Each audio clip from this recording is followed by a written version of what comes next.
Bonjour, dans cette vidéo, on va voir comment faire en sorte de ne pas donner trop d'informations. Je m'appelle Claude Eugénie et j'accompagne les entrepreneurs dans leur prise de parole en public.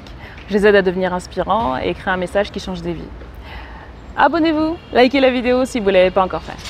Alors, la première fois que j'ai fait une conférence, je ne vous cache pas que j'avais tellement de choses à dire que j'ai donné trop d'informations. Les gens étaient intéressés, mais il y avait trop d'informations.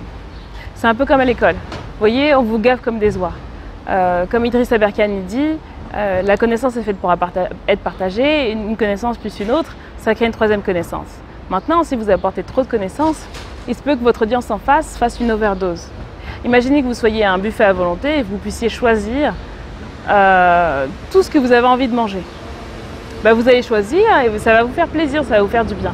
Par contre, si on vous dit attention, tu n'as qu'une heure pour finir et en plus ce que tu ne manges pas, tu dois le payer.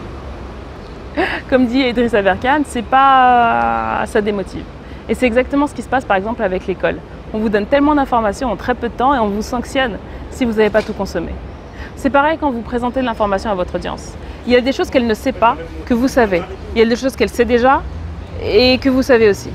Mais l'idée, c'est d'arriver avec un message qui soit le plus ciblé possible, qui soit impactant et inspirant et qui permette à votre audience de s'y retrouver. Donner assez d'informations, ne pas en donner assez en fait. Ne pas en donner trop. Lorsque vous parlez à votre audience, vous devez faire aussi des pauses qui lui permettent de réfléchir. Parce que moi, si je vous parle, là, je fais que des vidéos de 3-4 minutes. Mais imaginez que j'ai à vous parler pendant 20 minutes, que j'ai à vous parler pendant 1 heure, pendant une journée entière. Il faudra que je fasse des pauses. Quand je dis des pauses, je parle de celles que je suis en train de faire là tout de suite. Des pauses qui vous permettent de réfléchir, qui vous permettent de vous projeter dans vos pans de pensée. Parce que lorsque je vous parle là actuellement, je ne suis pas en train de parler à votre conscient, je suis en train de parler à votre inconscient. Je suis en train de lui donner les clés qui vont lui permettre de vous convaincre après de manière logique. Parce que là, on est dans la connexion, on est dans l'énergie et tout ce que je vous transmets, c'est de l'énergie, des histoires, de la bonne humeur et du bien-être final. Donc vous allez vous sentir bien, vous allez écouter ce que je dis, vous allez dire tiens, c'est important. Donc vous m'écoutez parler, par exemple, on se met en situation, vous m'écoutez parler, et puis après vous dites ah ouais c'est intéressant et tout ce qu'elle dit, c'est vrai que est-ce que je fais cette pause, est-ce que je fais pas cette pause? Et vous imaginez, et vous êtes en train de vous parler comme ça pendant que je parle. Donc moi, il faut que j'arrive à capter votre attention. Et vous, c'est pareil. Et lorsque vous parlez à votre audience, il faut que vous puissiez les capter, les captiver, capter leur attention au maximum. Mais faites des pauses pour leur permettre de réfléchir. Parce qu'il y a un dialogue dans leur tête. Si on est 2 personnes là à parler en même temps, je me demande qui on va entendre le plus. Et en général, la personne que vous entendez le plus fort, c'est celle qui est dans votre tête. C'est pour ça que quand vous faites un point particulier, vous racontez une histoire, allez voir la vidéo sur les histoires, mais lorsque vous racontez une histoire, que vous faites état d'un point, d'une chose qui vous est arrivée, et que derrière vous y rajoutez la morale, vous faites pause pour permettre à votre audience de réfléchir. C'est pour ça que je fais des pauses. Pour ceux qui sont venus me voir parler en public, qui sont venus à une de mes conférences, je fais des pauses.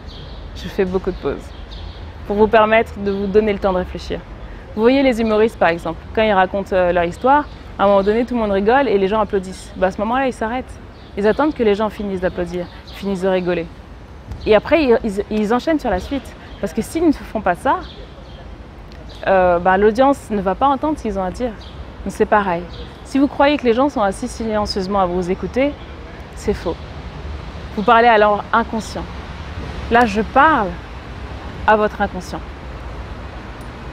Et c'est la personne aujourd'hui avec qui je peux communiquer. Et après, c'est elle qui va venir vous faire un rapport en vous disant « Écoute, c'était intéressant. » Mais quoi que vous fassiez, vous parlez à l'inconscient de l'autre personne. Alors travaillez ça dès maintenant, faites des pauses. Donnez peu d'informations, mais donnez des informations pertinentes. Faites des pauses pour permettre à l'autre de réfléchir et de comprendre sa propre vie, de pouvoir se projeter. Et là, vous serez un orateur inspirant. Je vous remercie de m'avoir écouté. Likez, abonnez-vous, laissez-moi des commentaires et partagez à un entrepreneur inspirant. À bientôt, au revoir.